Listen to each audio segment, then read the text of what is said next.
The COP26 climate summit has come to a conclusion in Glasgow, leaving many people rewatching their compilations of the sex scenes from Game of Thrones in an attempt to keep the excitement alive.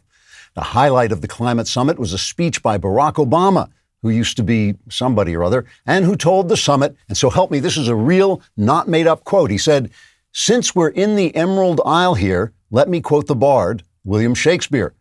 Of course, the Emerald Isle is Ireland, Glasgow is in Scotland, and Shakespeare was from England, all of which Obama apparently forgot to fact-check because he was too busy rolling around in money and cultural irrelevance. When told he'd made a complete ass of himself, Obama said he thought the Scottish were the people who sound silly when they talk and who believe there's a magical pot of gold at the end of the rainbow. But that, of course, turns out to be the socialists. Other than that, the climate summit produced many important accomplishments, such as reviving the art of farce, not to mention the fart of arse, when President and venal houseplant Joe Biden loudly broke wind while speaking with Camilla Parker Bowles, the Duchess of Cornwall, which is in the Emerald Isle of Scotland, where Shakespeare's from. The British, who were appalled by the uncouthness and ignorance of Donald Trump, are now tremendously impressed that we have a president who can solve the natural gas shortage single-handedly, and a former president who's so rich and irrelevant he has no idea where the hell he is. In other climate summit highlights, celebrities from Leonardo DiCaprio to Matt Damon had their private jets fly in formation to spell out the words, "Stop driving so much." And of course, Greta Thunberg talked complete nonsense without anyone daring to call her a nutty teenager, because after all, she's just a teenager with Asperger's syndrome and an eating disorder and selective mutism and obsessive compulsive disorder. So we should listen respectfully while she tells us all how to live. China, the world's biggest polluter, did not attend the summit, but they did send a note suggesting other countries sharply cut their fossil fuel use so it would be easier to conquer them and rule the world. The future former world leaders who did attend gathered at the closing ceremony in order to look serious while signing meaningless documents. And for the kids, Big Bird sang a song called "It's Not Easy Being Green, but It's Better Than Having the Sun Come to Your House and Kill Your Mommy and Daddy. Also get a vaccine or you'll die a painful and horrible death." Meanwhile, here at home, gas prices are skyrocketing as President Biden continues to stymie oil exploration and ban pipelines. Fortunately, Energy Secretary Jennifer Granholm appeared on Bloomberg TV to address the issue. What is the Granholm plan to increase oil production in America? Oh my God, that is hilarious. I guess that's what it looks like when the administration flips the people the big bird. Trigger warning, I'm Andrew Klavan, and this is The Andrew Klavan Show. I feel hunky-dunky, life is tickety-boo.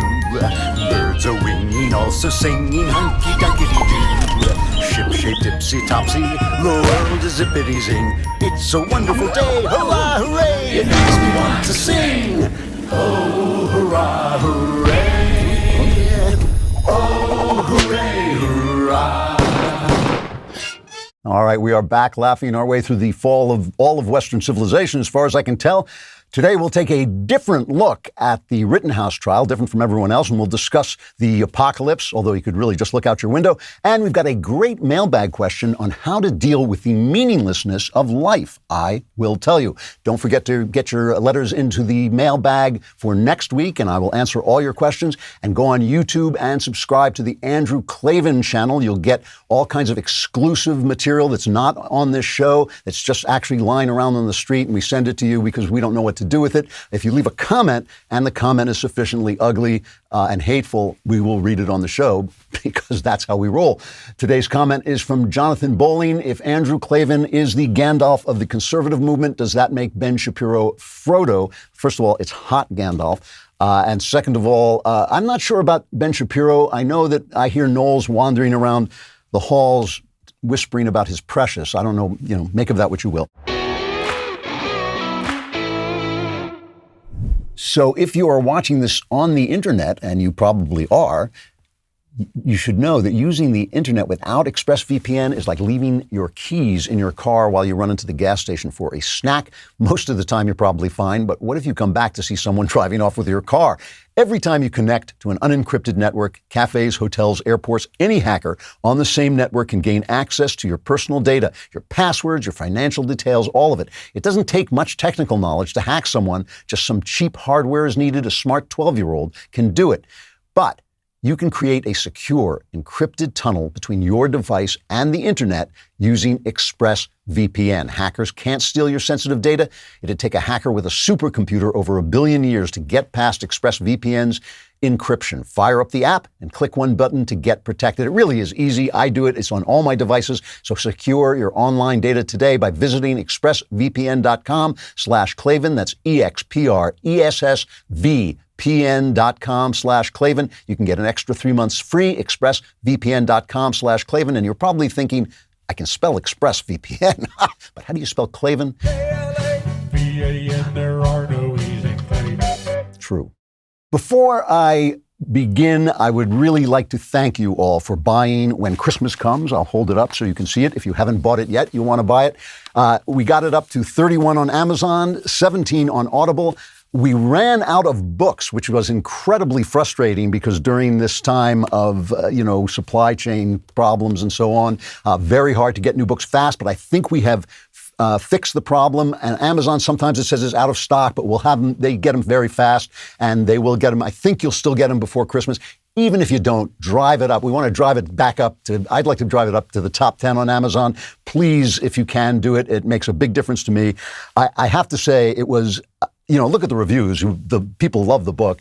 It was incredibly frustrating to have to run out of books and have to deal with Amazon. They're very difficult to deal with, especially on the weekend. This was my week. I just want to tell you that happened. I was going to see Glenn Beck to do his show, and American Airlines stopped flying planes. The book ran out. We ran out of books, and people stopped printing books. On Saturday, I was signing books to send back to the mysterious bookshop in New York where people had ordered them. And I was bringing these heavy boxes of books upstairs, and I have an elevator in my house to take them up that stair, like a dumbwaiter to take them upstairs. It broke, so I carried them up myself and re-injured my arm. Came into my office on Monday, and it was swarming with wasps. So I had to go around killing all the wasps in my office. When Knowles and I were doing Another Kingdom, we had stuff like this happening. My house got overrun by caterpillars. Every possible technical difficulty that could happen would happen. And I told Knowles, when you're doing the work of God, because the devil comes after you. So we know this is a godly book. So please go and buy it. I have to say, it did the whole thing raised the philosophical question. If I'm having a Klavanless week, who's Klavan? It's like a Twilight Zone episode. Anyway, this actually brings me to the point of my opening of this show.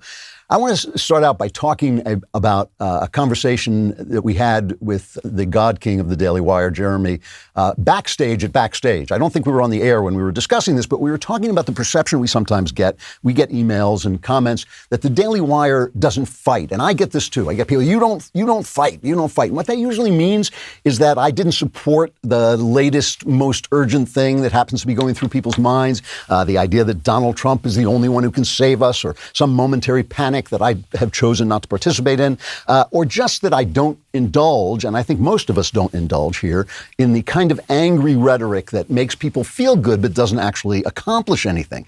My main battlefield is the culture. And making books and films and discussing books and films and bringing the arts into people's life is part of that fight. And if you don't think it's a fight, I have the scars to prove it. I have millions of dollars in lost revenue, and I've told you I've been kicked out of Hollywood, and it's very hard to get my books reviewed and all this stuff. So they obviously know that this is the battleground, and I am certainly not a wallflower, either in the things I say, obviously, or in the things I write. And you can read When Christmas Comes, and you'll see what I mean. I want to explain exactly why I think this is the fight. This is the main fight. I want to get it very specific. I've been a gamer all my life. And hard as it may be for some of you to believe, but way back before there was Final Fantasy 16, and why is it Final Fantasy if there's always a sequel? I mean, that's one thing. But no, but before there was Final Fantasy 16, we used to sit around in the old cave around the fire, and we would move these things we called pieces around this kind of primitive pre-screen environment we called the game board. And one of the games I loved most was called Risk. And if you have never played Risk, we have a picture of it. It's, the board game. The board is a map of the world, and you put your armies, actual plastic and wooden pieces, there it is. You put it on the board, and you get a certain number of countries, and you try to take over the world. You have these battles with dice, and you try to take over the world. Now, my wife and I when we were first together, we would invite people over the house for dinner, and then we would play all night. We would literally play till dawn because it's a very long-lasting game. And I got very good at this game, and I would win almost all the time. And because of that, my attention would wander, and I'd start to lose, and I would wind up with 3 armies in Australia. And you can see 3 armies was like the least number of armies you could actually have, and I would be in that little corner of the board on Australia, and I would wake up and say, oh my gosh, I'm losing the game, and I would come back and win. And this happened so often that my wife made a joke out of it. Whenever we were in trouble, when no publishers would publish my work, or when we ran out of money, or we got thrown out of Hollywood, whatever it was, my wife would say to me, well, we've got 3 armies in Australia. You've got them right where you want them. Right now, if you love America, if you love freedom, if you love the West, if you love Christendom, which I do, the place formerly known as Christendom, we have got 3 armies in Australia. We are down to the last redoubt of sense and common sense and freedom-loving and patriotism. The left has burned down our cities. They've turned what's left of our cities into homeless and crime-ridden hellholes. They're hampering our fuel supplies. They tear down statues of freedom fighters like Thomas Jefferson and put up statues of drug-taking criminals like George Floyd. They are censoring our speech using massive stateless corporations with no loyalty to anybody. They're corrupting young people sexually. They're teaching them not to be men and women. They slaughter babies in the womb. They denigrate free nations and true religion, and they elevate slave states and violent heresies. When Isaiah, the prophet Isaiah, said in the Bible, woe unto them that call evil good and good evil, that put darkness for light and light for darkness, that put bitter for sweet and sweet for bitter. Well, the guy was a prophet, and he was prophesying the coming of the modern Democrat Party, because that's essentially, that's their agenda as far as I can tell. Now, I'm old enough so that none of this is worse, particularly in terms of action, than other things I've seen in my life. When I was a kid, they killed the president, they killed the president's brother, they killed Martin Luther King, they shot Andy Warhol, they killed Malcolm X. You know, things were tough. Jane Fonda was supporting the Chinese communists. But the thing that's worse now is that the elites and the institutions have signed on to what is essentially a wicked agenda. The people who do these horrible things dominate every center of power and influence: the universities, the entertainment media, the news media, corporate culture, the government. And that's new. That's different than when I was a kid, when there was actually an establishment that would try and kind of referee between the radicals and the rest of the establishment. And so, of course, since they're an empire of lies, since the left basically in their culture is an empire of lies, they call themselves the resistance, even though they have all the power. They're not resisting anybody except us, except the people. It's the same as the people who have caused many Black Americans to be killed call themselves Black Lives Matter, and the fascists who terrorize Portland and Seattle call themselves anti-fascists, and the filthy racism they want to teach our kids in school is called anti-racism. All of this is calling evil good and messing with the language. That's the culture. That's an attack on the culture. That's not a political attack, first and foremost. It's an attack on the culture. The culture is not just the arts, though the arts are very important because they influence what we put in our head and what we think about and the stories we tell ourselves. But how we live, what we say, what we believe and don't believe, what we read and don't read, what we feel allowed to believe and allowed to say, all of that is at the center of the culture. And at the center of the left's culture, all of the things I'm talking about, they are all about fear. They're fear that you'll be canceled, fear that you'll be hateful, fear that if you live free, the climate will self-destruct, fear that if you'll be poor, if the government doesn't take care of you, and the minute you don't let the government take care of you, you're going to fall through the cracks, fear that you'll get a disease if you don't wear 17 masks. And in fact, if you're not afraid, you're a bad person. Fear is their virtue, right? Now, I'm going to read you something that I think will blow your mind in its prophetic power, the fact that it was said so many years ago, back in another time when another country, England, was fading from prominence. C.S. Lewis, you know how much I like C.S. Lewis, the Christian apologist. He wrote a book called The Screwtape Letters it's about a demon teaching another demon how to corrupt humankind. And here's what he says. He says, we, the demons, we have made men proud of most of their vices, but not of cowardice. Whenever we have almost succeeded in making them proud of cowardice, God permits a war or an earthquake or some other calamity and at once courage becomes so obviously lovely and important, even in human eyes, that all our work is undone, and there is still at least one vice of which people feel genuinely ashamed. That's what happened on 9/11, right? Remember, for a very brief time on 9/11, the left was essentially silenced. Suddenly, we remembered that men were men. It was men who charged up into the buildings and saved lives. Policemen were heroes. Firemen were heroes. They walked into the face of death to help people, and many of them didn't come back. And the beauty of their courage momentarily overwhelmed the left's lies, and the beauty of our culture, the culture that produces such men, such courage, overwhelmed the left's narrative that we are somehow the worst people on earth, that our beautiful country is a bad country, and all these oppressive countries are somehow, deserving of respect.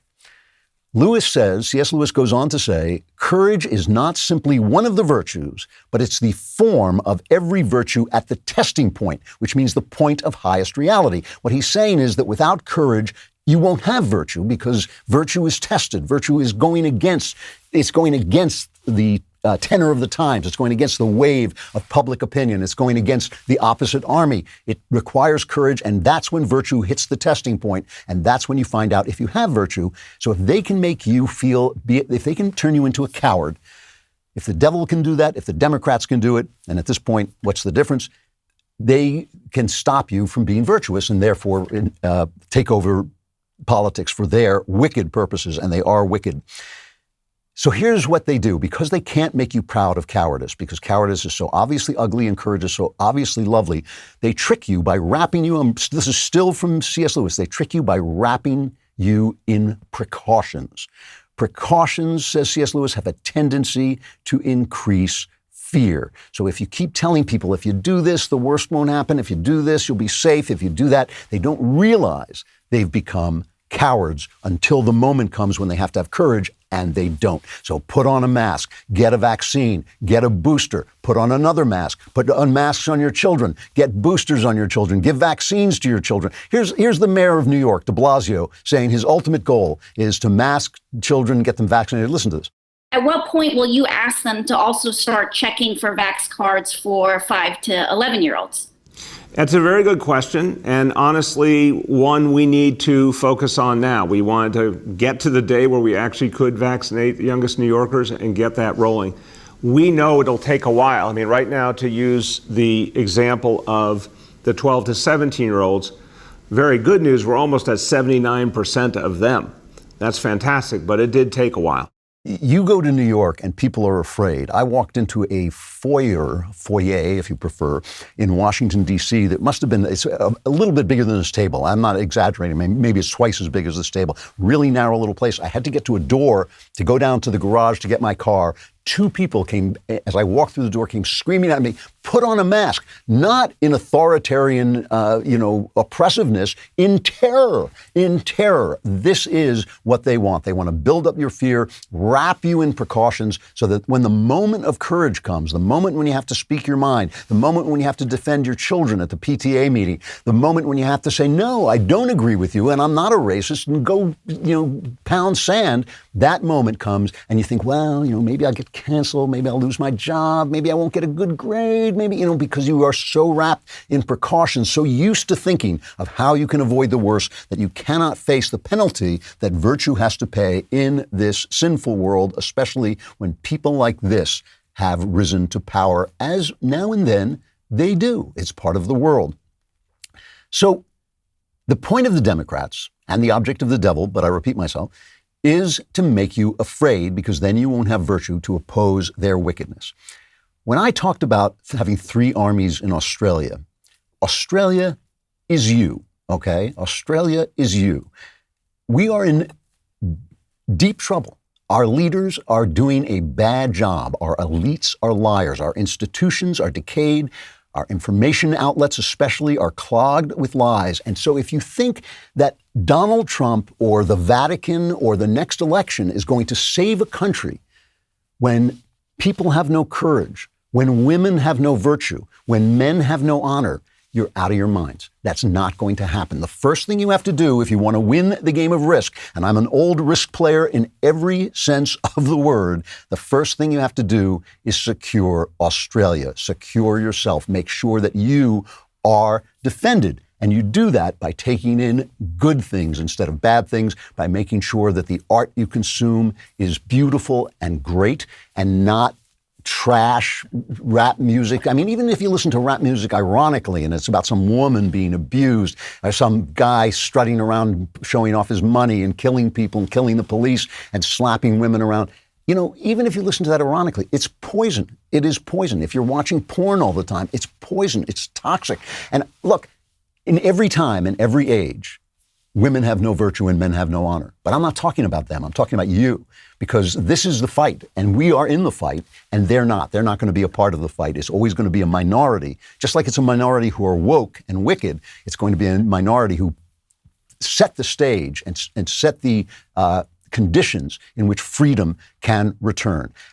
And that's how I fight. That is how I fight. And that's why I fight where I do, because I believe that until we are who we have to be, we cannot expect anyone to come and rescue us. The people, to steal the line from Barack Obama, the people we're waiting for are us. And right now we are being bombarded with fear, and we have to start to reinstall our courage and start to act in that courage if we're going to take the country back. Speaking of fear, you don't want to be afraid this holiday season, whether you're at home or traveling. You can deck the halls, walls, windows, and doors with the best deals of the year on the award-winning Ring alarm. I'm sure you all know about the Ring video doorbell by now, but you might not know that Ring makes an award-winning alarm. Ring Alarm is a powerful, affordable home security system that you can easily install yourself. I've done it. It only takes a few minutes. Whether you're running across town or across the country this busy season, you and your loved ones can rest easy knowing that your home is protected. And it's more than just security. Ring Alarm protects your home from flood, freeze, and fire too. Right now, for the best deals of the year on Ring Alarm, go to ring.com/Klavan. This holiday season, deck the halls, walls, doors, windows with the best deals of the year on the award-winning Ring Alarm. Go to ring.com/Klavan to get a great deal on a Ring Alarm security kit today. That's ring.com/Klavan. If someone comes to your Ring doorbell, ask them, how do you spell Klavan? And if he gets it right, then you set off your Ring alarm.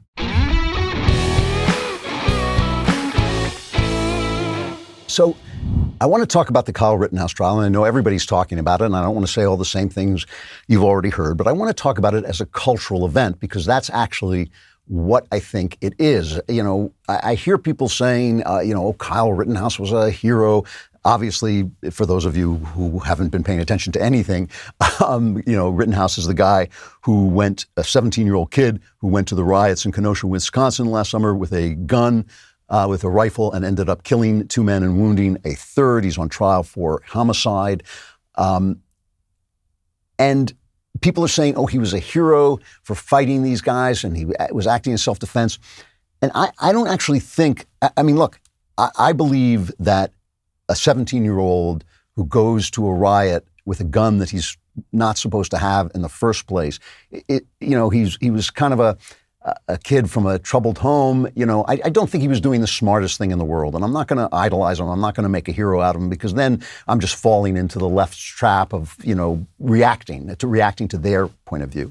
That's not what I want to talk about. And I will talk about what I think about the trial, but I want to talk about the situations that brought this about and the way the whole situation has been dealt with from the very beginning. Because remember, the real beginning of this is the shooting of a guy named Jacob Blake by a police officer. He was shot 7 times.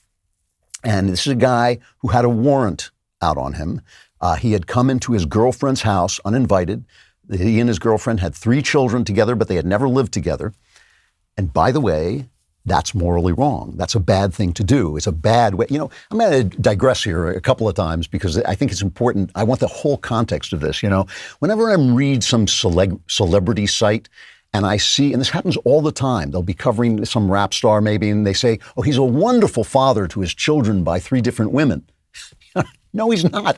No, he's not. And when it's a black guy and they think they have to cover for him, that's racism. That is racism. That is calling evil for good. He's not a wonderful father. He's a lost schmuck with talent who is abusing the women that he sleeps with and abusing the children that he creates. And I'm not mentioning this to condemn him because we all have our sins. What I'm saying, I want you to notice that the left has taken our compassion for other people's sin based on the fact that we sin too. So we're not pointing our finger. We're not passing judgment. We're all sinful. And they've twisted that to mean that evil is good and good is evil. Those are very different things. It is very different to say, look, maybe this guy came from a background where he didn't learn to do better. Maybe he, has his own problems. I have my own sins. I want to deal with my own sins. It's different than to say, oh, he's a wonderful father to the children he's had by 3 different women, or the children he has without living with them as their father, or the children he's had by a woman he has never married. I know this is a digression, but I want to stick with it for a minute because it is the context.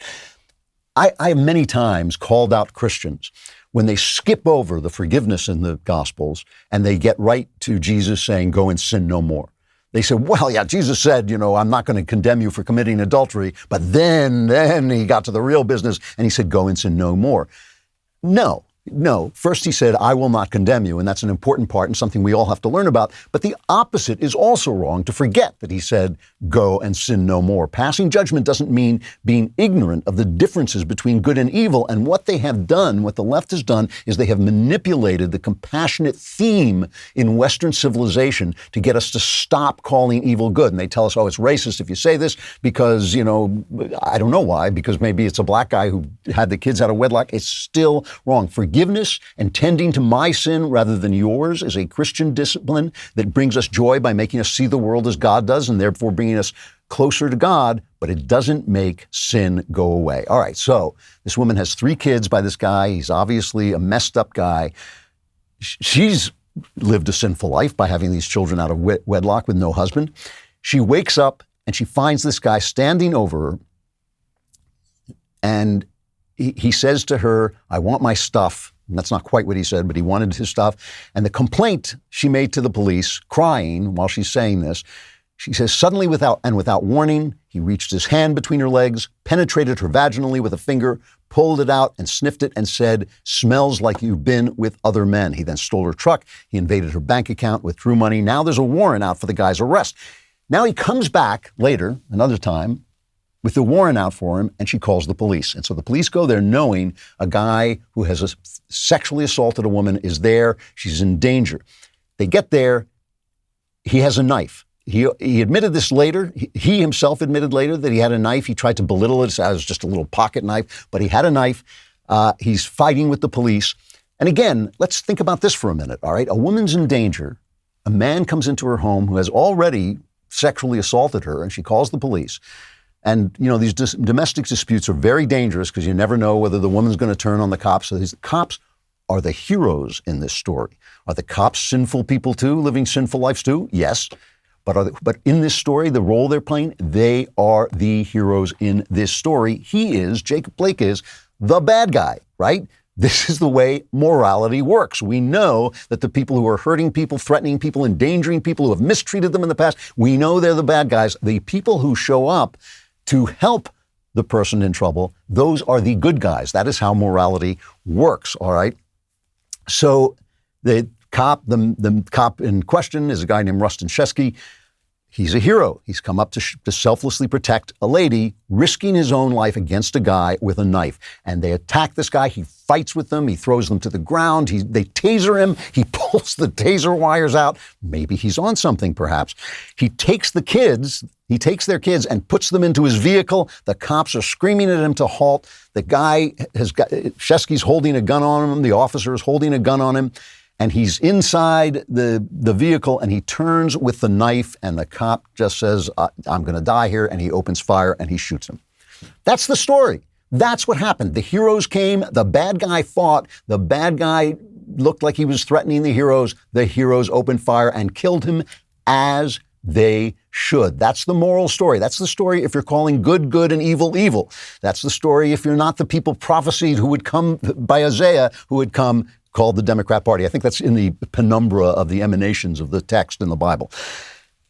Several news outlets led with some version of white cop shoots unarmed black man in the back 7 times. Because of the way he's holding him, he shot him in the back, but he was turning with the knife. Many, like ABC, NBC, big news outlets included some version of white cop shoots unarmed black man in the back 7 times. One of the newspapers said, unarmed black dad shot in the back several times. Now, you're saying, what does this got to do with Kyle Rittenhouse? And I'll get to that. But this is the context. It's not just a lie. Everything they were saying about this incident is not just a moral lie. It's a factual lie because he wasn't unarmed, but it's also a moral lie because he was the bad guy and the cops were the good guys. It's also taking place within a big lie, because this is happening during the George Floyd hours when people are claiming that the police are gunning down black people, which is a lie. Statistically, that does not happen. It is a non-existent event for police to gun down innocent black people who are not doing anything wrong. That is a non-existent event. There are 350 million people. If that happens 8 times in a year, and it doesn't, I mean, talking about somebody who's actually innocent and not resisting arrest, it doesn't happen 8 times in a year, but still, that's statistically never, right? So it takes place in this lie. This lie comes out and people start to riot, I mean, they basically, and the politicians push this lie on the left. The lieutenant governor of Wisconsin immediately declared that the police were so racist they were out there gunning for black people. Worst of all was one of this incredibly idiot clown of a Democrat, I think his name was Go Brandon or something, who said this. What I saw in that video makes me sick. Once again, a black man, Jacob Blake, has been shot by the police in broad daylight with the whole world watching. I spoke to Jacob's mom and dad, sister, and other members of the family just a little bit earlier, and I told them justice must and will be done. Our hearts are with his family, especially his children. It's horrible what they saw. Watching their father get shot. Like Gianna Floyd, they're asking why? Why daddy? Put yourself in the shoes of every black father and black mother in this country and ask, is this what we want America to be? What a schmuck. I said they killed Jacob Blake. They didn't. He was paralyzed by the shooting. Is that what we want America to be, where heroic police show up to help a woman in trouble and deal with a bad guy using violence only if necessary? Yes, that is what. And when they say, what, they saw their daddy, what about the kids? Does the officer have kids? I mean, if I were a politician, I'd go visit the officer. I would go visit the officer. Even Trump was gulled into saying, I didn't like what was in this video. It's a moral lie within a moral lie, so that before you can get to the point where you say, wait, this didn't happen, you also have to say, wait, the whole context in which you're reacting to this doesn't exist. It's a lie. It's all a lie. And you end up, as always, intellectual dishonesty, I rant about intellectual dishonesty at the breakfast table sometimes, because just a little lie is just like a drop of poison, and it just spreads and spreads and spreads. And this is a big lie. This is the left with a big lie about the police, about the way the police behave. It's amazing. In New York, where they're so sick of the crime rates skyrocketing, just like it did in the 80s when they had the same kinds of Democrats running the city, until Giuliani came along and cleaned up the city. And every single day, the New York Times called Giuliani a racist, found some way to call him a racist. Well, Giuliani turned New York into one of the greatest cities on earth. But with the help of the New York Times, a former newspaper, they got rid of rules that let people frisk guys for guns. They endangered black people. Black people are now being killed again. The place is a cesspit, just like it was when I lived there many, many, many years ago. So finally, the New Yorkers got so tired of it. Did they elect a Republican? No. But they elected a Democrat who said he was going to fight crime. So they now have a mayor who says he's going to fight crime. Black Lives Matter said, if you fight crime, we will riot. There will be blood in the streets. That's the Black Lives Matter people. That is the Black Lives Matter people. Let me tell you something. If he doesn't fight crime, there'll be a lot more blood in the streets than Black Lives Matter could possibly imagine, or maybe that's what they want. This is an amazing, amazing collection of lies and of calling good evil and evil good, with the point of making you afraid to simply say the truth, to simply say the emperor isn't wearing any clothes. So of course, they play the killing this way. Kenosha, Wisconsin goes up in smoke. They're burning the city to the ground. I mean, people are gas stations are catching fire, stores are catching fire. What does the police say? What does the news media say? We would make that joke about this is mostly peaceful. This is the one where they actually kind of jumped the shark. CNN actually ran a chyron saying fiery but mostly peaceful protests after police shooting. Not meaning fiery like in emotions ran high, meaning fiery like the freaking city's on fire. Here's just a cut.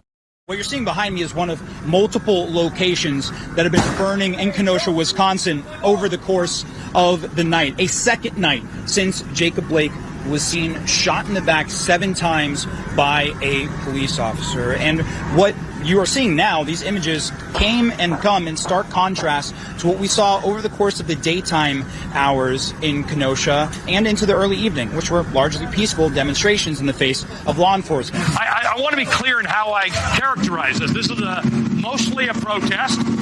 It is not, generally speaking, unruly, but fires have been started.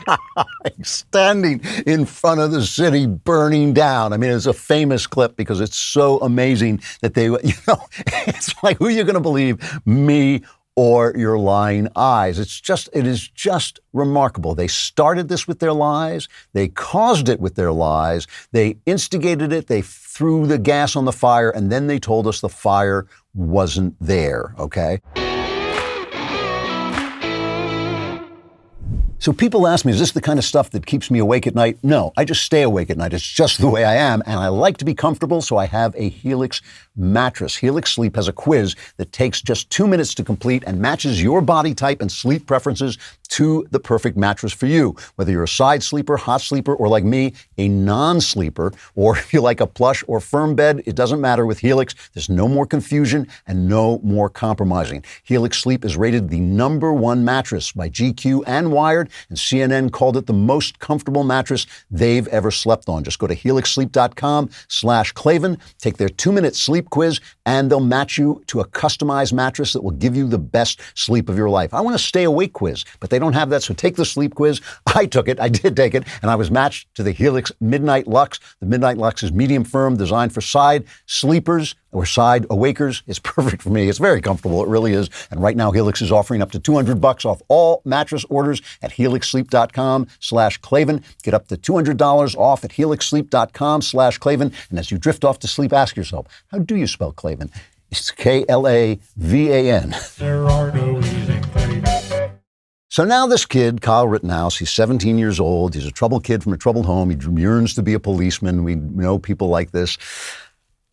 Someone buys him a rifle because he's too young to buy one himself. He joins some veterans who are patrolling the city and keep it from burning down. It's vigilante action, and I'm not in favor of vigilante action per se, except the police have deserted their duty in this town.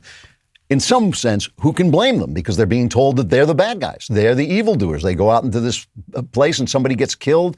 But these are radicals out on the street, causing this trouble, setting fire to places. And, when they call it mostly peaceful, it's a misunderstanding of the nature of violence.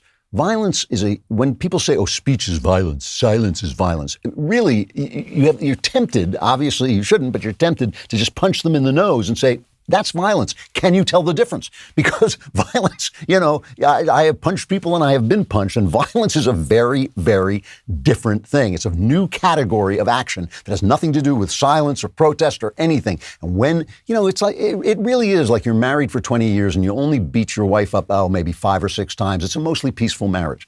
No, it's not. No, it's not. This is, again, calling evil good and good evil and daring you to say what I am saying right now. It's a lie. All of it's a lie. Every bit of it is a lie. Not just this incident, not just that incident, but all of it is a lie. So this kid, Kyle Rittenhouse, is watching this happen. And of course, the lies make everything worse. When people are telling you that things are peaceful and they're burning, you sort of get angry. You sort of start to lose your sense of reality, and you have to demand to have reality back. So he goes with a He goes and joins a veterans group that is policing the city, trying to keep the city from being burned down. He's out there with his long gun. People start to attack him. They see him, they start to attack him. These are all white people. They're all white people. One of them is a crazy, he's got bipolar disorder. He is a homeless person. He has just gotten out of prison. He has committed several acts of anal rape on children. This is not a great guy. He attacks Rittenhouse. The other guy has also, he's a harder figure to categorize. He has, I think, domestic violence charges against him, but he's still a little harder. But one of them was trying to grab his gun. They attacked him. He fires. He kills two of them. And, and this is the description of him. So that's what happened, right? And again, I'm not making a hero out of him. I think he should have stayed home. It was a silly thing to do, but he was under attack. He was under attack by very bad people, white people. Here's how the left-wing media, now the normal mainstream media, let's call it, also was bad, but not as bad as the left-wing media. This is cut 3. Kenosha shooter, Kyle Rittenhouse, he murdered 2 people, by the way. Rittenhouse is basically what you would have had in a school shooter.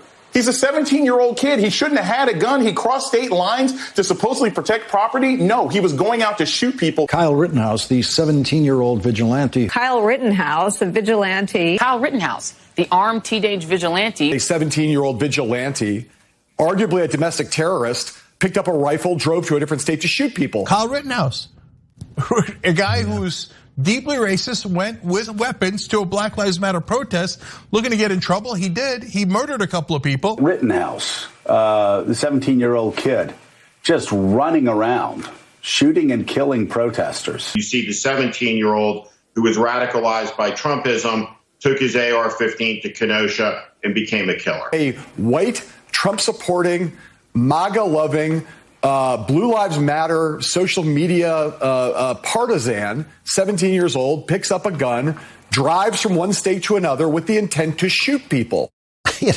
There's still something naive in me, as ancient as I am, that when I look at this, I do not understand how people can do it. I don't understand how you can look yourself in the mirror to shave and know that you're looking at a person who said those things that have, if nothing else, aside from being utter lies, they have no nuance. How do you know what his motives were? Because he supported Trump. He's a white supremacist. And all the people involved are white, so they're all troublemakers, right? They're all of the people involved are white. And I'll get to that in just a minute. But from the very start, social media essentially banned people who defended Rittenhouse. Even now, according to The Blaze, Facebook has banned users from sharing a crowdfunding link to assist with the legal fees for Kyle Rittenhouse. But why? Why can't he be defended? They let all kinds of people get defense funds. He hasn't been convicted. He's innocent until proven guilty at the very least. At this point, the trial has made an absolute monkey out of the prosecutor. I mean, he looks like an idiot. It doesn't look like they've got anything on the kid. So why the silence? Well, the silence, obviously, the obvious reason is the silence is because of the lies. All right, so the third man he shot is only wounded. He's shot in the arm. His name is Gage Grosskreutz. And they keep calling him a trained paramedic. He was a paramedic before he went to college or something like this. He's a Black Lives Matter activist. He belongs to revolutionary groups that have attacked the police. He was arrested a couple of days before this incident for lurking around a police station. He has been convicted for brandishing a firearm while drunk. This is not a guy. So he goes on and they cross-examine him. And this is what he said. He's also carrying a firearm at this protest, which he is part of. And this is what he says on the stand. It wasn't until you pointed your gun at him, advanced on him, with your gun, now your hands down, pointed at him, that he fired, right? Correct. So now he goes on the next morning. They immediately have him on ABC. Clean up on aisle 4. They have him on ABC this morning, and they interview him. He says, well, no. He takes it all back. Because now he's not under oath, right? So now he's not going to go to prison for lying. He takes it all back, but the interviewer never says to him, he says, what were you doing with a gun? He does ask him that, but he never says to him, why were you there? Right? We know because all those guys on MSNBC told us. We know that Kyle Rittenhouse was a MAGA-supporting, white supremacist killer who went out to shoot people. We know that because they made it up out of their heads, but we don't know why he was there. I mean, the guy is a Black Lives Matter activist. That's what he is. So he was obviously part of that peaceful demonstration that burned the city to the ground. So ultimately, the defense decided they're going to put the defendant on the stand. Now, a lot of people say that you shouldn't put a defendant on the stand. It's too big a risk. But that's actually not true in murder trials. This is something I've learned from covering courts. And I just read the other day that Andy McCarthy, who is a great legal writer over at NRO, Andy McCarthy said the same thing. But I knew this before, is that you put the guy on the stand because the jury wants to look at him and say, is that guy a killer? So they put him on the stand. And Rittenhouse tells his side of the story. It's cut 9. People were saying, cranium him, get him, kill him.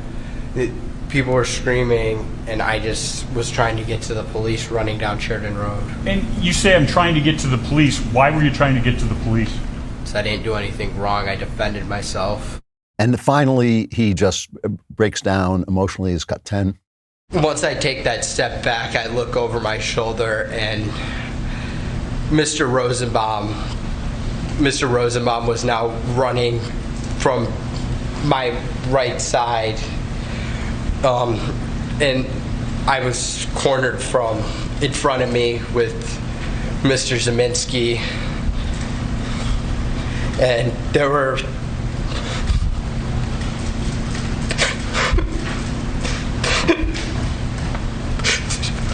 three people right there. Take a deep breath, Kyle.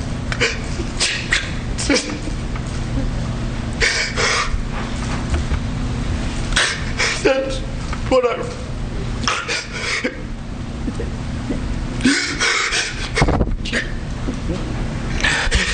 I run. So, just for a lighter moment, Steven Crowder, the great Steven Crowder, our pal, was banned from Facebook because the left started making fun of Kyle Rittenhouse, saying he faked tears and who cares if he's crying and all this stuff. And Crowder put on Facebook, if you accuse Kyle Rittenhouse of faking tears from being forced to relive the trauma of having to shoot violent armed child rapists and arsonists, but you claim PTSD from being called the wrong pronouns, you may be an a-hole. And they banned him. And I thought, he said you might be. He only said you might be, which I think was incredibly polite, given it was Crowder. You see how complete it is, though? From day one, beyond day one, in the context of a big lie, that the police are the enemies of black people instead of the protectors of black people. A cop is lied about. A wounded man is lied about. They start a riot through their lies. A kid goes into the riot and gets attacked by criminals who are white, and he's a white supremacist. It's an empire of lies, and in an empire of lies, fear is king. The idea is to make you afraid. Don't speak the moral truth. Don't call things what they are. Call evil good, call good evil. Don't give your opinion. Don't defend yourself if you're under attack. Don't stop the criminals. Don't call the criminals criminals.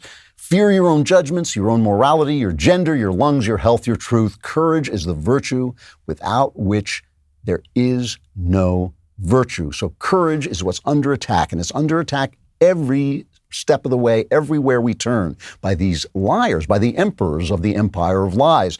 You have to learn Donald Trump is not going to save you. Vatican's not going to save you. It has to be us. You are the culture too. Everything you say, everything you do, what you teach your children, what you show your fellow workers, what you show your friends, what you do on the street, it is all part of the culture. You have to stand up. You have to speak the truth. You have to, politely, but constantly. Or you can be afraid, because then you'll have no virtue, and then the world belongs to them.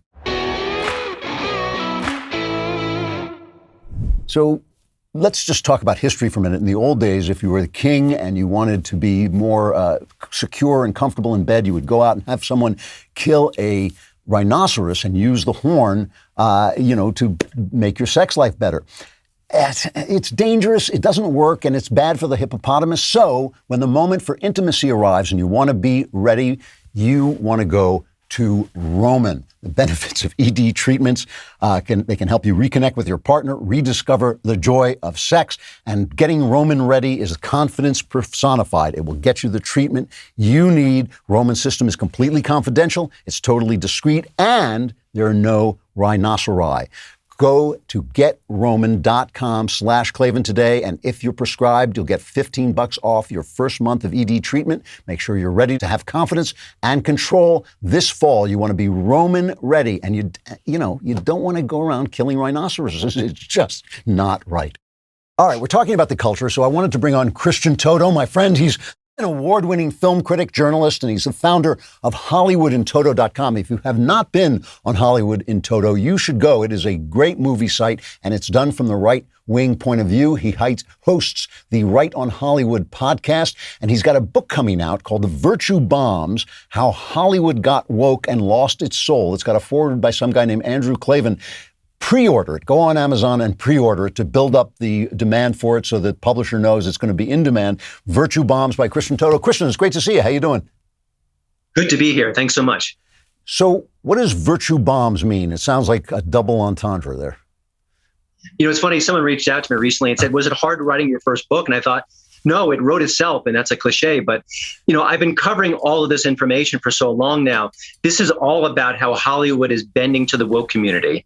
It's about how freedom of speech is eroding before our eyes. It's about how the Hollywood players are scared to death of saying the wrong thing, doing the wrong thing, sharing the wrong social media post, and the consequences of it. I love movies. I got into this whole business because I was just enraptured by film. I used to watch Abbott and Costello movies with my dad, and that was sort of the spark that set things going.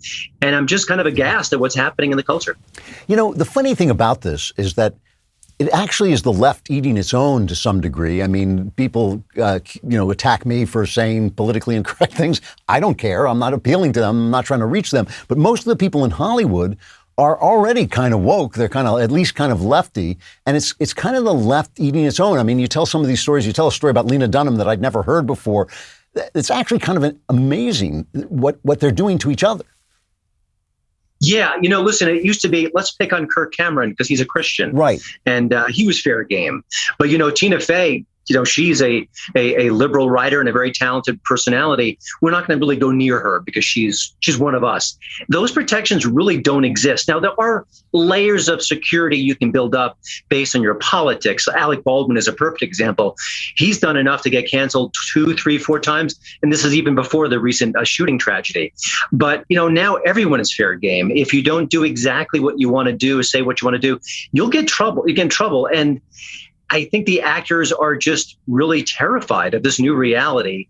So they're trying to bend to the whims as much as possible, but it's never quite enough. I mean, the Lena Dunham thing was hilarious to me because she came on and you weren't allowed to say, oh, she's a dumpy, unattractive dame. You know, that was not something that was allowed to come out of your mouth. So she starts a clothesline for overweight women, and they attacked her because the clothes weren't big enough. They wasn't overweight enough. It just seems like you can't possibly win. I mean, you're not even allowed to act. This really bothers me because I love actors and I love watching them work. And I remember watching Daniel Day-Lewis in My Left Foot. He played a guy with cerebral palsy. And there's something magic about watching a guy not afflicted with that transform himself into somebody who is afflicted with it. But now they would say, well, you got to get an actor with cerebral palsy. Did the actors fight back against this at all?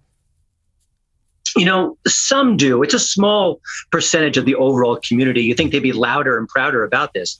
But when they do, they say, listen, I understand I need to be an ally. I understand these communities are not represented well enough, but I am an actor. I need to kind of apply my craft. So there are some voices saying that, but not enough for sure. And others are afraid to say anything. And often an actor will say, you're right. I'm sorry. I quit. It's amazing when an actor, you know, all actors, the biggest to the smallest, they want the next role. So when they quit a role, it's not inconsequential. It means something. I mean, who has done that? Who have quit roles because whoever, the woke, says that they're not the right person to do it?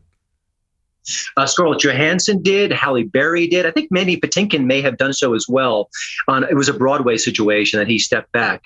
But again, you know, Halle Berry is an Oscar winner. Scarlett Johansson, maybe the most powerful woman in Hollywood. She's beautiful. She guarantees fannies in the seats in theaters, which is a rare thing these days. She's really good at what she does. And you would think any project that has Scarlett Johansson, on board is a winner right off the bat. But when she was going to play a trans person, it went awry. What did she do? Did she basically just stand down right away? No. So at first she stood her ground very briefly. You can actually you can do time-lapse photography. It was so quick. But she said, listen, I'm an actress. This is what I do. And she pointed to other stars who have done trans performances, including Dallas Buyers Club, Jared Leto, who won an Oscar for that kind of a role. And so she kind of pushed that, as her defense, which in theory was smart, because it wasn't like this was 20, 30 years ago. This was like maybe 2, 3, 4 years ago. Well, the wave of outrage hit, and we don't even know how big it is. So just enough that she heard it. And then she said, she did the speech. There's a whole chapter in my book, sort of the speech, the hostage apology. I'm so sorry. I'll be an ally. I'll never do it again. I've learned, that kind of thing. So it is a question I wonder all the time. How big is the threat to her really? If she just said, get stuffed, pound sand, and she made the movie, do you think that they could shut the movie down? I think it's complicated. I think the way that the Dave Chappelle situation is playing out now is a great example, because he's arguably the biggest comedian of our time right now, maybe the most talented of our time. And he's not officially canceled, because the media always says, well, he can still speak, that's good for him. He's still allowed to be in the public arena. But at the same time, film festivals basically threw his new movie aside. He says that he can't find a distributor for his new film. So I think there are layers to everything here. So Scarlett Johansson would probably be fine. She'd probably survive. But there certainly are chances that she would not get a sponsorship. She would not get a commercial deal. Maybe some directors may say, I want to pick someone else for this role. So it's a case-by-case thing, but I don't think you get away unscathed. It's just a matter of if you stand up and other people stand up, then this kind of goes away. Yeah. I mean, comedy, you mentioned Dave Chappelle, and comedy is kind of hardest hit, because how can you be funny without being able to be a little bit risque and a little bit naughty and all this stuff? And you would think, I mean, some guys talk about it. Bill Burr talks about it. I think Louis C.K., who was canceled for bad sexual behavior, as if like no other comedian or celebrity has bad sexual behavior, all of his bad sexual behavior, consensual, by the way. He was canceled, but I noticed that he's been playing across the country to packed houses. He's just kind of doing it under the radar. Is comedy a redoubt? Is comedy a place where people can stand up a little bit more because we expect them to be so out there? Well, yes and no. I'm in contact with a lot of different comedians who have basically said, the heck with cancel culture. I'll do what I want to do.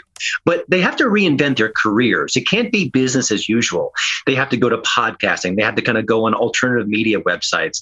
They have to go hit the road hard and build their fan base, because the traditional outlets, the avenues, the distribution channels, they shut down if you're canceled enough. So you can't go to A, B, and C. You've got to go to D and E. And that's part of the problem here. Now, I've met some comedians who say that they're bigger now than they were prior to being canceled. Tyler Fisher comes to mind, a very funny fellow, happens to be in a Daily Wire motion picture. So he's been able to kind of, because he's smart and he's funny and he's creative, he kind of zigzagged around what's going on in the culture. But that's not easy. It's not for everyone. And, not everyone is an entrepreneur who can make these changes. It's a really delicate situation right now. It's interesting. John Cleese, I think it was just today, he was invited somewhere to speak, and they had canceled a guy for doing a Hitler imitation during a debate on good taste. And he was showing what bad taste looked like. And he did a Hitler imitation, and he got in trouble. And Cleese said, hey, I've done Hitler imitations. I'm not coming. I'm canceling myself, So I guess if more people would do that, you just think these apologies are just blood in the water, and they devour you for them. The book is Virtue Bombs: How Hollywood Got Woke and Lost Its Soul by Christian Toto. I contributed a foreword because I think this is important stuff.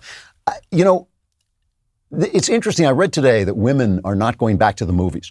The movies are reopening up, but women are not showing up. And I wonder, Do you think that has anything to do with woke, or is that something else? I mean, women seem in some ways hardest hit. You're supposed to pretend that a man can magically become a woman. You're supposed to pretend that women don't want the things that they want, the love and security and home and children that most women actually still do want, though they're sometimes afraid to say so. You're supposed to think all women are strong in the movies. They all walk around with their fists on their hips, and I always think like, God, I would never live with a woman like that, who looked like that. Do you think women are hardest hit by this? And do you think that there are a way that maybe the unwoke can speak back? I think when it comes to going to the movies right now, I suspect that there's a fear of COVID that persists within this. I mean, this is anecdotal. This is just an observation. When I go to the store, when I go shopping, when I'm in a restaurant, I think generally speaking, I see more women than men who are wearing masks, which sort of denotes a greater sense of fear and worry about the pandemic. So I think that's what's going on. It's also interesting that there have been a lot of kids films, which are usually just catnip at the box office, that have really struggled to find purchase. And I think maybe it's mom saying, I don't want to drag my kids to the movies this weekend. So I think that's part of it. So, bigger picture, culturally wise, I think it's too soon to tell, but that's my sense. I think it's a little bit of just wariness of going back in public. So to play the devil's advocate for a minute, I mean, I detest these woke people. I got to say, I think their philosophy is actually wicked in and of itself. But what I really detest is this shutting people down. But what about the argument that, we put on shows like Will and Grace, and they increase tolerance for gay people. So why can't we increase tolerance for pansexual black men from the planet Socorro, by having Landor, whatever his name is, Landau Caldrician or whatever his name is, become pansexual? What is there some argument for kind of pushing Hollywood to include people so that they become normalized? One of the problems going on in Hollywood now is a collective guilt that they've done badly, that they haven't been inclusive, that they've been kind of pushing aside people for the wrong reasons. Anne Heche is telling an older story. When she first started courting Ellen DeGeneres, the movie studios are like, oh no, you can't be an out lesbian dating another out lesbian. Like that was just unacceptable. And that's in the early to mid 90s, I think. Yeah. So, I think that there's a sense that we have done poorly by minority groups, and we want to do better. And that's a good thing. I mean, I want everyone, every artist, no matter who they are, what they believe, to say, I've got a script. It's a killer script. I want you to make a movie out of it. And I want to see that movie. So I think that's what's really partly to blame here as far as the current woke situation. But the bottom line is, if you want to make a movie and it has a trans figure and the character is noble and interesting, well, then the market will decide, is it a good movie? Do people rallying to it? And if not, then maybe you don't make movies of that quality anymore. I mean, I don't mind more voices, more content, more information, but we're seeing is the opposite. Like, you can tell that story. You can say that joke. That's where it gets dangerous. It is interesting to me. Like, I can honestly say, like, I never cared what group a story was about. I've watched movies about all kinds of Americans. I always would go to a Denzel Washington movie or whatever. He's one of my favorite stars. But now I feel like I'm being preached at. When I turn on Netflix and it says the Black Lives Matter collection, I think, get stuffed. I move on to the next thing. And I wonder if they're not actually, as they so often do, achieving the opposite of what they're trying to achieve. One thing I've noticed is that for a few weeks, maybe even months after, the George Floyd riots and things like that, Netflix was pushing a lot of black content. And you turn it on and there'd just be one film after another about, black lives, as they would say. And I've noticed that's kind of stopped, because especially when you look at what's most popular on these sites, they're almost always, just movies. I mean, movies that tell good stories. And frequently, it's a majority white country. Frequently, these have more white people in them than blacks. And I wonder, will the market correct for this, or are they going to go down? Is Hollywood going to go down? I mean, you call your book Virtue Bombs. And a lot of times I think virtue does bomb. And I'm wondering if the market will force them to correct. Two notes. One is, when all that empowerment was going on, which again, in principle, is just fine. Yeah. I noticed that certain empowering films weren't included, like Uncle Tom, a documentary from Larry Elder, and created equal, Clarence Thomas in his own words. They didn't crack that list, by the way. So, that's interesting. But I think that Hollywood is going to really need to be punished severely. I'm not saying I'm not rooting it on, but I think as an observer, they don't get the situation that they're facing right now. This whole get woke, go broke. They don't see it. They don't understand it. They don't respect it. They don't process it. And it's going to take a few more mega bombs before they do. And just a quick note, when Ghostbusters came out, the all-female Ghostbusters, the press was just enraptured. You can't not like this movie, otherwise you're a misogynist. And then I think a year later, Wonder Woman came out, which was wonderful and charming and interesting. And Gal Gadot was just spectacular. They didn't do any of this woke stuff. They just said, here's our movie. Hope you like it. And everyone did. Yep. And that's the real message there. And, it was funny in Wonder Woman. One of the things that was charming about Wonder Woman was that she was so girly that, when she first saw a baby, she was like, ooh, a baby, she was like actually adorable. And it made a big difference. Yeah, this is interesting. I mean, you talk at one point in Virtue Bombs in the book, you talk about the Cultural Revolution in China. And I guess I wonder, like, in your imagination, do you see this going so far that it actually becomes impossible for people to speak their minds? It's something that keeps me up at night, and it's something that scares me. And I think we see flickers of it. We also see pushback. But when you think about what's going on in big tech and the suppression of ideas and thoughts and arguments and consequences, that it's not just the Hollywood stuff I cover and that you and I talk about and enjoy. It's far deeper, far more frightening than that. And that's my big fear. Listen, I think part of that would be Hollywood will continue to kind of clamp down on the stories we can tell. That's a side effect, a collateral damage here. But that's the bigger worry is that, does it matter that what we're told were conspiracy theories, a year ago are now likely and very possible? Yeah. And that stuff was hidden from us. I think the Kyle Rittenhouse situation, I think there were forces that were preventing him from raising money, from telling his story. Yeah. Well, we didn't see the trial yet. Why did big tech sort of clamp down? Yeah. It really scares me. And the consequences are all across the culture, not just Hollywood. One thing I think they're not seeing quite yet is that ultimately the internet is uncontrollable.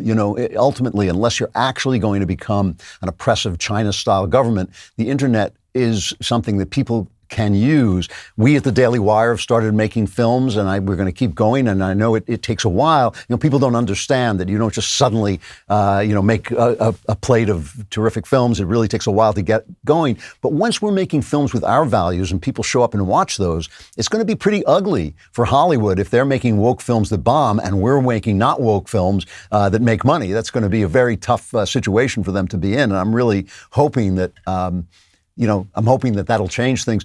I have an agent, a really talented agent, who loves his work, who quit because he retired because his white stable of writers could no longer get hired. They simply would not hire white writers. He said to me that I am the only white writer he knows who's getting hired because I'm hired by conservatives, and which I thought was good payback for my experiences in Hollywood.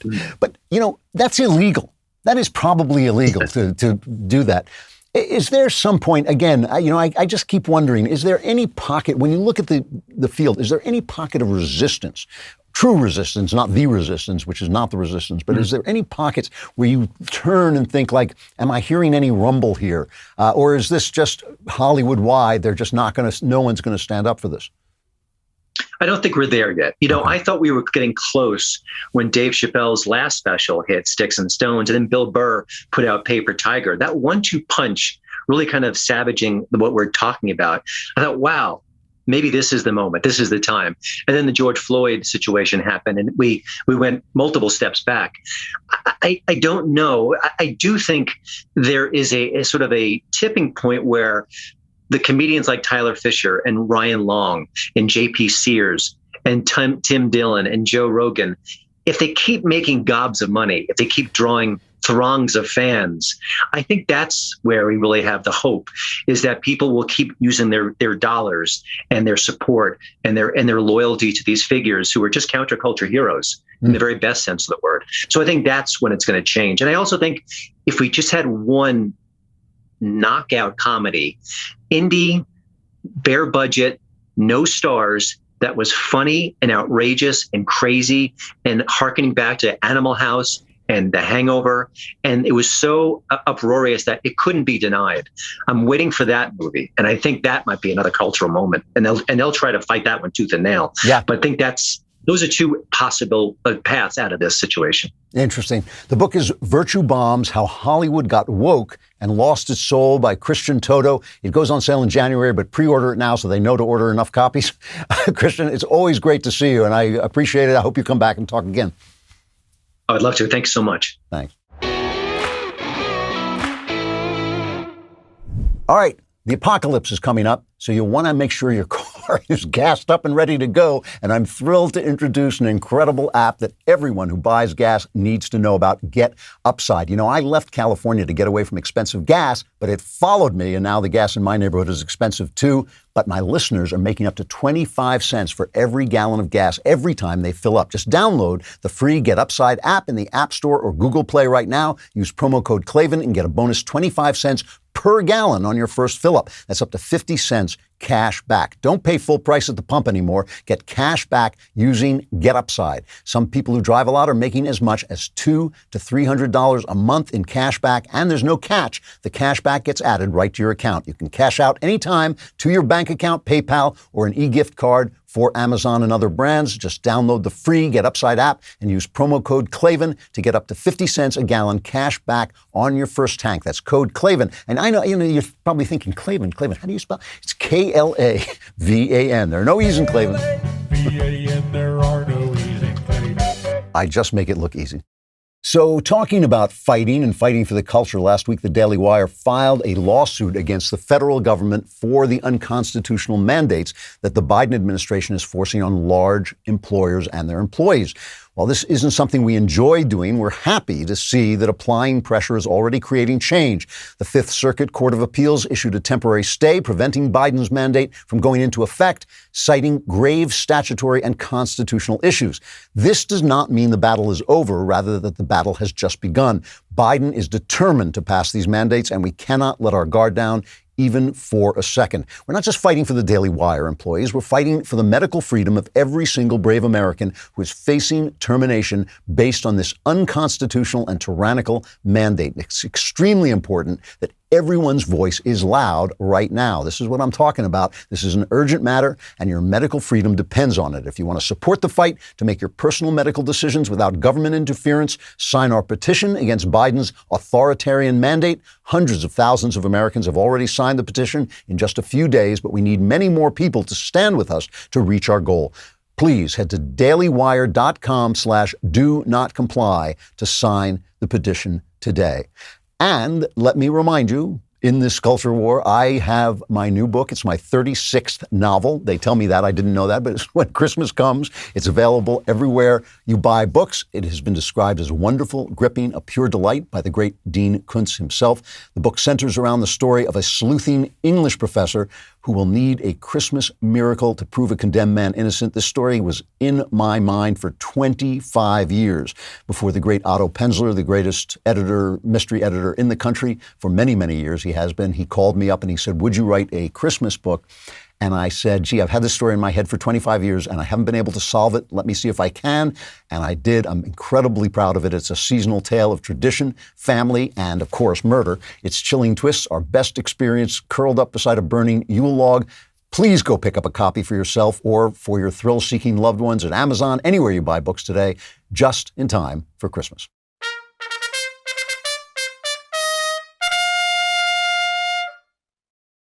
So while we're laughing our way through the fall of the Republic and while we're talking about fear, I wanted to talk about the apocalypse. I want to laugh our way through the fall of the entire universe. And I'll show you what I mean about fear in a moment. But first, let's approach it from this way. One of the founding stories of Western civilization is the story of how Socrates, the Greek philosopher, got in trouble with the law and was finally executed with the law. And he got up in court. So usually called the Apologia, written by Plato, tells this story. It's a wonderful, wonderful story, and it's a wonderful piece of literature. If you've never read it, it's sometimes just called the Apology. But Socrates says that a friend of his named Klavan, I think is how it's pronounced, went to the oracle at Delphi and asked if anyone was wiser than Socrates. And the oracle said, no man is wiser. No one is wiser. And Socrates says he got curious about that because he knew he wasn't wise, that he had no wisdom whatsoever. It's sometimes quoted as, I know nothing. So I wanted to find out how the oracle, which is always right, could say that I was the wisest man alive. So he went and started talking to powerful people in Athens. So he talked to politicians, he talked to artists, he talked to all kinds of different people who were considered to be wise people, thinking someone must be wiser than I am because I am not wise at all. And what he realized is that they were all a bunch of frauds. Not only were they not wise, but they thought they were wise. And he realized he was wiser than them because he knew nothing while they thought they knew something. And they thought, the Greek courts thought that it was so funny, they put him to death because he had made fun, really, of all these people. He had belittled all the powerful people. He was canceled, really. It really is true. He was canceled because he belittled the cultural powers in the town. Now, 400 years later, Jesus got in trouble for much the same thing, for making the authorities look bad, and he also was executed. But one of the things he talked about was he said that the world was going to come to an end, and he after his death, he would return to judge the living and the dead. And he told people what that was going to look like. He said the sun will go dark, the moon will not give its light, the stars will fall from the sky, the heavenly bodies will be shaken, people will see the Son of Man, and he is usually identified as the Son of Man. People will see the Son of Man coming in clouds with great power and glory, and he will send his angels and gather his elect from the four winds, from the ends of the earth to the ends of the heavens. So a very dramatic moment when the world ends and Jesus comes back to judge us all and gather his faithful around him. So they would say to him, well, when's that going to happen, right? Because at one point, the disciples were kind of looking around, waiting, thinking this was going to happen at any minute. And he said, no one knows. He says, about that day or hour, no one knows, not even the angels in heaven knows, not even the Son of God, but only the Father knows when that will come. So many people read those words and interpret them to mean, I know. I know exactly when it's going to be 8 o'clock on, December 3rd. And this is a very telling fact about people in lots of ways. First, it means that no matter what is written in the Gospels, no matter what's right there in red in the Gospels, they will interpret it to mean what they want it to mean. They will tell you what it means. And the other thing it tells you is people hate the fact that they don't know. And that's what makes them fools. What made Socrates wise was that he knew that he didn't know. But people want to pretend they know. They want to think they know. And I will tell you, as you get older and you keep your eyes open, you know less and less. The more you see, the more experience you have, the more you know less and less. So there are all these predictions, and all through time, that from the beginning of Christianity, there have been all these predictions, not only about when the apocalypse would come, when Jesus would return, but also what exactly it was going to look like, which is actually not in the Bible. By the time you got to American evangelicalism, which calls itself that old-time religion, but really has only been around for a very short period of time, maybe a century and a half. It's not an old-fashioned form of religion. It's quite new. They have this detailed agenda what's going to happen. And you've read those, some of you have read those books, Left Behind, which were massive bestsellers. And they have, they have the rapture, and there's going to be the tribulation, and they all have big, capital letters as they discuss them. The rapture, which is where everybody, all the good people are kind of swept up into heaven, comes from a verse in Thessalonians. It says, this is Paul writing, he says, the Lord himself will come down from heaven with a loud command, with the voice of the archangel and with the trumpet call of God, and the dead in Christ will rise first. After that, we who are still alive and are left will be caught up together with them in the clouds to meet the Lord in the air, and so we will be with the Lord forever. Now, that seems pretty obvious to me to be colorful figurative language to describe a spiritual thing. We all use physical metaphors to describe spiritual things for the simple reason we experience the spiritual through our bodies. We have no other way to do it. And so it has a physical, we feel spiritual things physically, and people take it literally. You know, there's a famous memoir by Saint Teresa, who was a 16th century nun. She talks about an experience of ecstasy. There's a famous statue of it. I think we have a picture by Bernini. Even at the time, it was criticized as being very sexual. It's this nun kind of splayed back with this ecstatic look on her face, and an angel with an arrow. And this is what Teresa says. She says she saw an angel piercing her with an arrow even into her entrails. And now a Freudian, because we're all materialists now, a Freudian would say, well, that's obviously a sexual symbol, but it's really the other way around. It really is a spiritual symbol with sexual imagery, right? Because we experience ecstasy in a kind of erotic way, meaning through our bodies, but we're actually experiencing something spiritual. And I think the same is true here. Nobody's going to be snatched up into the air. Heaven isn't up and hell is down.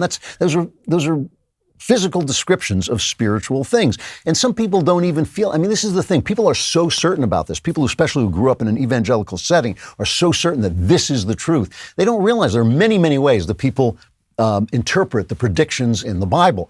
For instance, the book of Revelation, which is often seen as the description of the apocalypse, has been interpreted in many different ways, including that he was describing something that had already happened. These are people who are called preterists, I think, that he was describing something that already happened, or he was predicting the fall of Rome, something that has already now happened. And there are some people who think, no, this is the way the apocalypse is, but it's interpretations. And the important thing is we don't know.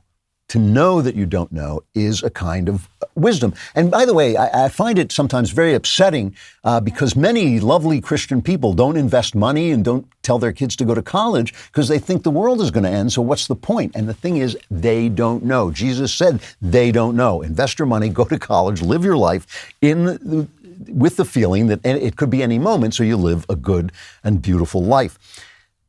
I do think, though, that there is a Christian view of the end of the world that differs from the materialist view of the end of the world. And those are two different kinds of view. And one of the points about a Christian view is there are going to be, in a sense, two ends of the world. There's going to be an end for people who had faith and who believed, and there's going to be an end for people who did not have faith and did not believe and lived out the meaning of that creed. I mean, I don't think the thing about belief is it's not saying, oh, yes, I believe in Jesus and I'm on the Jesus team. It's a way of living your life, right? I mean, if you believe in gravity, you don't step off a roof. And if you believe in Jesus, you don't pay as much attention to other sins as you pay to your own. And if you've ever seen the Sistine Chapel, and if you haven't, you should, in the Sistine Chapel, there is a picture of the beautiful, beautiful picture of the Last Judgment, where with Jesus with one arm up and one arm down, and one set of people are being sent down into a figuration of hell and are joining the demons in hell, and the others are lifting up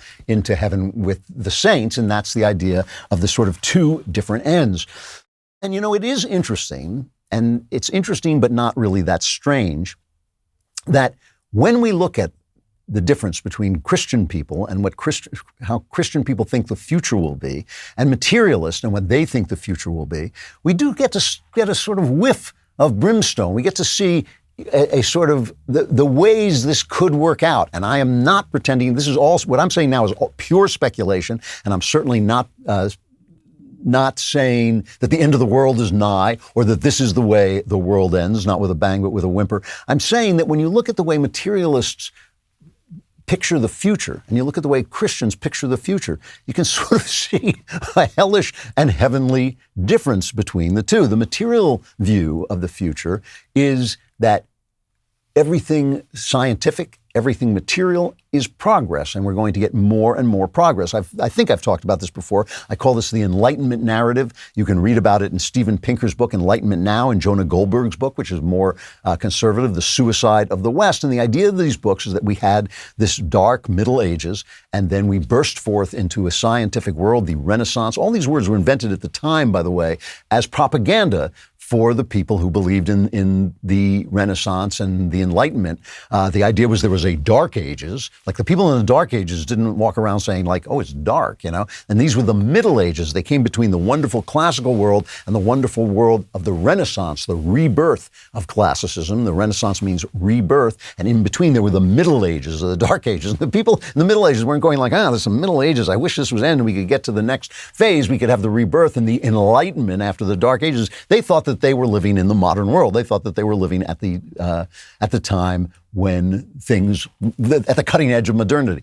So the Enlightenment narrative is pretty simplistic. The idea of the future of just going forward is simplistic, but it does have this going for it. This science has made the world better. I think we all agree with that. Cures have made the world better. And the idea is that that's just going to continue, that science is going to continue, that materialism is going to save us. Now, they don't even call it science anymore. They call it the science, like the Wizard of Oz, come into the presence of the science, follow the science, And so the idea is now in the Middle Ages, we used to have this sense that we were trying to live a good life in keeping with creation, but now we are going to control creation. Everything's material. Material can be controlled. Even our bodies are going to be controlled. Here's a little excerpt from Yuval Harari, the historian. He's a very materialist guy. I think he's wrong about everything, but he's a wonderful writer. And he says, science says that nobody is ever made happy by getting a promotion, winning the lottery, or even finding true love. People are made happy by one thing and one thing only, pleasant sensations in their bodies, which of course are created by chemicals. So if we put those chemicals into you and you are happy, then you are in fact happy. And it's a real interesting question. Like if you take a love potion and you fall in love, are you in fact in love? And we'll talk about that another day. But the prophets of this materialist future, guys like Nietzsche, Freud, and Marx, see everything in terms of power, because what is there but the power to control the world? And the interesting thing is we've kind of seen that future we've seen it in the French Revolution, the terror after the French Revolution when everything was going to be perfect. And we're seeing it now in this idea of Mark Zuckerberg and his metaverse. We're just going to be in control of our environment. We're not even going to be human anymore. We're just going to be in control of our environment. Some people, I think, are already living in the metaverse. It's called basically watching porn. But religious people have a different view of the future, which is the view that in going forward, you return to the place from which you came, which is Eden, which is paradise. We're thrown out of paradise. We have to go forward through experience to get back to our innocence. T.S. Eliot, the great Christian poet, wrote a poem called Four Quartets, and he said, we shall not cease from exploration. We're not going back, we're going forward. He says, but the end of all our exploring will be to arrive where we started and to know the place for the first time. And that, I think, is what Jesus meant when he said, you must become as a child to enter the kingdom of heaven. He didn't mean you should regress to being a snot-nosed, ignorant, helpless little kid.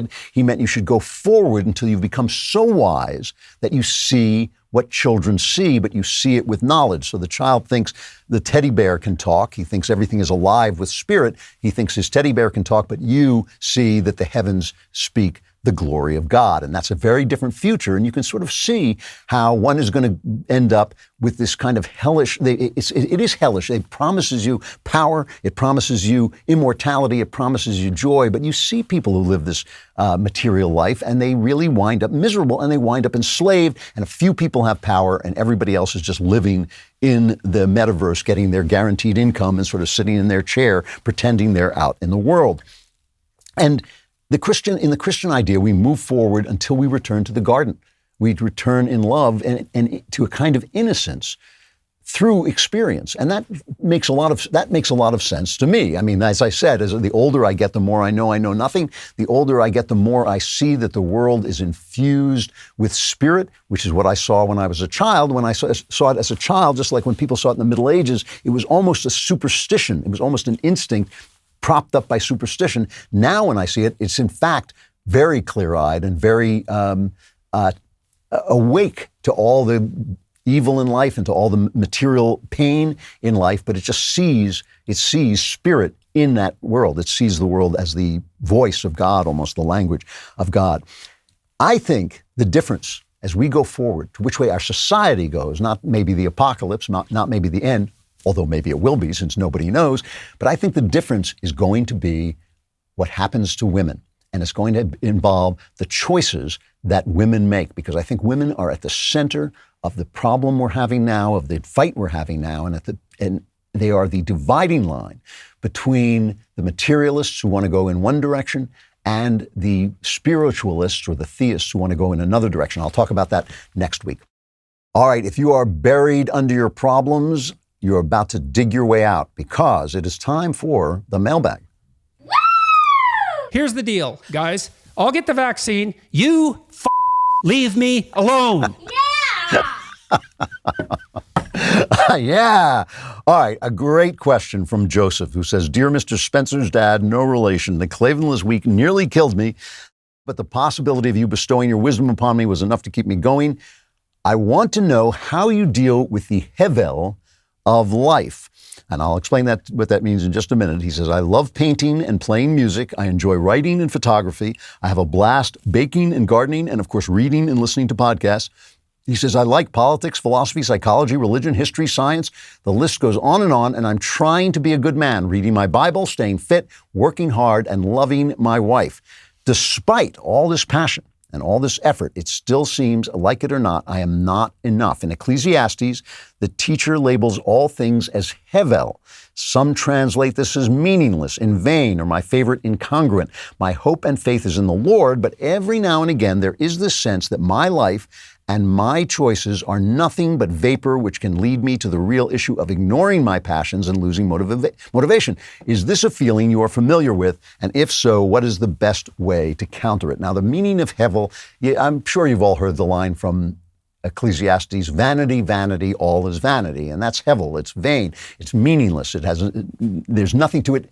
Some translate it as vapor, as smoke. It's all just smoke and disappears. And of course, all thinking people have experienced that and have, kind of faced that. And it's like facing an abyss. It's like standing on the edge of an abyss and seeing the darkness, that life is grass. You come, you go, you disappear in a moment. Anything that you make will soon disappear. Anything that you achieve will disappear. Your children, your bloodline will disappear. Then the world will disappear. Then the universe will disappear. What is the point of it all? It no longer troubles me. It really doesn't. It's not something I think about but it has. Because I know life is meaningless in the same way that beauty is meaningless, because it's a good in itself with no reference to anything else. Secondary goods have immediate meaning, because it rests on another good. So you know why it's there, right? Work is good because it supplies sustenance. Sustenance is good because it supports life. But life is just a good in and of itself. So what could the meaning possibly be? It's just like beauty. Beauty is just there. It is just there. It is a good in itself. So your real question is not, it's not how can I deal with the vanity of life? It's why am I not fully experiencing the good of life? Why does it all feel like hevel when it just should feel good in and of itself? I mean, nobody ever looks at a beautiful sunset and says, yeah, but what's it for? What do you do with it? You just think, wow, that's great. And that should be, that's the joy that I talk about in life. That should be the way you look at your life. Not that it's painless, not that it's happy, because God knows there's so much grief and pain in life, but that it's good. It is essentially good, and you are here and totally invested in. So it is possible that you are living your life without purpose, even though you're doing all the right things, you're reading your Bible, you're loving your wife, you're working hard, you enjoy what you enjoy, but you don't see the purpose of doing all that. And people think that purpose is always doing good or loving your wife or composing music or giving charity. Those are means to the purpose. Those are ways you reach the purpose, which is the purpose of your life. I'm going to tell you the purpose of your life. It's becoming the beautiful thing that God made you to be. God is the artist. You are the work. God is making you, and He's making you through the things you love and through the pains that you suffer and through the things that you are compelled to do by your individual personality, the beautiful things that you're compelled to do, not the ugly things that your flesh sometimes desires. And one day, if you are a great enough work of art, you will become an active part of the artist, which is what happens to works of art, right? They become part of us, and you will become a part of the artist, a branch, an actual living branch of the vine that is God, right? And and because we're part of our own creation, right? Our role in our own creation is to give ourselves into the hands of the artist. And we do that by acting in love, by acting in forgiveness, by not doing the stupid things that our body wants to do, but doing the beautiful things that our soul knows to do and what we know, and by moving toward who we are. So when you're making love to your wife, when you are composing your music, when you're exercising and staying fit, if you can focus on what is happening, on the good that is happening to you in that moment, be, as they say nowadays, in the moment of that good, you will find that this question stops bothering you. Now, I will tell you something. You can only do this for a few minutes at a time. It is very hard to do, but as you do it for a few minutes every day, it's a practice. It is an actual thing you practice doing, what they call in religion a praxis. It is a way of doing it. I think it's the meaning of the Mass. When you go into the Mass, you say, I am now going to clear my mind and focus only on this. And it's hard. It's hard to keep your mind focused. It's hard to keep nonsense from coming in. It's hard to keep yourself, your ego, from coming in. It's only when you lose yourself that you find yourself. And when you lose yourself and find yourself, then suddenly this question of the vaporousness of life will not bother you, because life becomes a good in itself. And when you practice it, of course, if you can do it for a minute a day, if you can do it for 10 seconds a day, the next day you can do it for 20 seconds, and you can do it more and more. And this question will stop bothering you. You will find, because you will find that life is, in fact, a good in itself. From Colton, hello, ruler. I have just solved all your problems. Hello, ruler of all that is bald, whose wisdom is only challenged by King Solomon. Meh. My wife and I are in our mid-20s. We've been trying to have a baby for about 16 months now, and nothing has worked. We're in the process of finding a fertility doctor and pray it can be solved. My question is, how can we find happiness together if having our own children isn't possible? My wife is the exact woman you describe on the show. All she's ever wanted is to be a stay-at-home mom, raising and loving our children. I'm scared if we don't have children, our relationship will deteriorate. Please bless us with your eternal and balding wisdom. Your problem is actually not infertility yet. Your problem is fear. This is the kind of thing we're talking about. I mean, this is why Jesus says, don't worry about what will happen tomorrow. The evils of today are sufficient unto themselves. Listen, I pray your problem will be solved and you will find that you can have babies. It is a great joy. It is a wonderful joy. But your problem right now is fearing what will happen if you don't. And here is what will happen if you don't. You will find another way to have joy, another way to have children. And you may have grief, you may have regret, and that will become part of the formation of your life if you are attentive to it, if you keep your eye on God, who is your North Star, and move through that grief to the place that you have to get to, you will find new ways of having joy, and so will your wife, and maybe that will include adoption. I don't know what it'll include. I hope it includes bringing children into your life. There's a movement now of people going around saying we shouldn't have children. You should have lots and lots of children. Every child you don't have is a loss. You should just keep having them, keep popping them out until you've got as many as you can possibly afford or stand, because they are a central joy of life. So look, I hope it's going to work out. I really do, and I feel it probably will. You're young, and there's all kinds of things that doctors can do nowadays, but your problem is the fear. You're afraid that your relationship will deteriorate. Don't be afraid of that. If this comes to pass, and I hope it won't, but if it comes to pass, then you move through that grief and through that pain and through that loss into a world where you find a way to have the joy that you are made to have. If you are made to have that joy, you will have it. And so stop worrying. Stop worrying about tomorrow. Deal with the problem that you have right now and see where you end up. And hopefully it'll be fine. And a lot of times it is. All right, I'm going to stop there because I'm just about out of time. Please go by When Christmas Comes. I'll hold it up again if I have it. Do I have it? Yeah, it's right here. Please go by When Christmas Comes. Don't listen if they tell you it's out of stock. It's not out of stock. You can get it. Order it on Amazon. I can't guarantee it, but I believe you'll get it when Christmas comes or before Christmas comes. You will love it, and it is important. It's important to me personally to get it up there again on the Amazon, as high on the Amazon list as we can get it, but I think it's also important that a book of this quality written by one of us makes it. So please go and buy When Christmas Comes. And then after that, you won't even have a Klavanless week. You'll have my book to read. If you don't buy it, so long. You're about to be cast into the outer darkness where there is weeping and gnashing of teeth. If you survive, chance of there is, but just to sound hopeful, if you survive, I will be here next week with The Andrew Klavan Show. I am Andrew Klavan.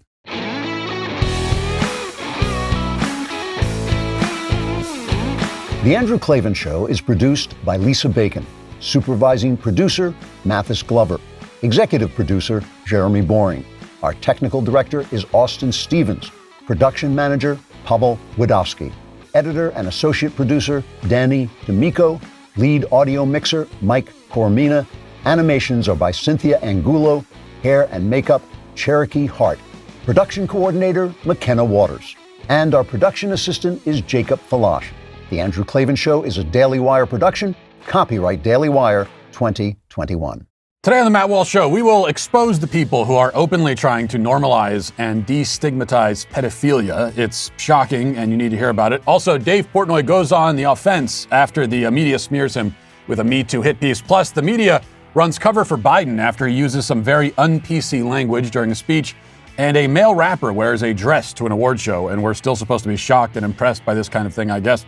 Finally, in our daily cancellation, we'll deal with the claim that the only way to save our planet is to stop having babies. All of that and more today on The Matt Walsh Show.